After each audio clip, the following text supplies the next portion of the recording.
की स्थिति क्या हो सकती है। अच्छा, लोकसभा की बात चल रही है। लोकसभा को लेकर कहा जाता है कि यूपी का हाथी जिस और करवट ले ले सत्ता उस ओर चली जाती है।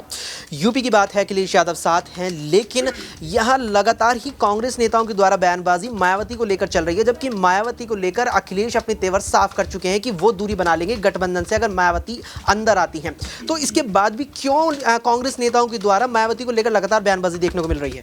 देखिए, यूपी का हाथी इस वक्त आप कह सकते हैं कि इतना कमज़ोर हो चुका है कि वो राजनीतिक हाशिए पर पहुंच गया है। अब सोचिए कि जो पार्टी सत्ता में रही है 3 बार, वो पार्टी विधानसभा चुनाव में 1 सीट जीती है और मायावती ने जिस तरीके से सरेंडर कर दिया है, वो किसी भी मामले में अपने पक्ष को नहीं रखती है। और रखती है तो ट्वीट के माध्यम से। जब एक तरीके से विपक्ष के सारे नेता बोल चुके होते हैं तो मायावती का एक आखिरी ट्वीट आता है, आखिर में उस पर चर्चा तक नहीं होती है। तो अब सोचिए कि मायावती जो है इस पूरे मामले को लेकर के या 2024 के चुनाव को लेकर के किस तरीके की रणनीति के साथ आगे बढ़ रही, या फिर जो विपक्ष के कई नेता गाए बगाए इस पूरे मामले पर आरोप लगाते हैं और ये कहते हैं कि मायावती दरअसल ईडी सीबीआई से बचने के लिए इस तरीके से कहीं ना कहीं अपनी खामोशी को इख्तियार की हुई है। तो ऐसे में मुझे लगता है कि समाजवादी पार्टी के साथ अगर उनका गठबंधन होगा, जिसको लेकर के अगर हम पहले बयान जो है पहले उनका जो बयान आया था एक बार जब गठबंधन में अखिलेश यादव और मायावती ने चुनाव लड़ा था,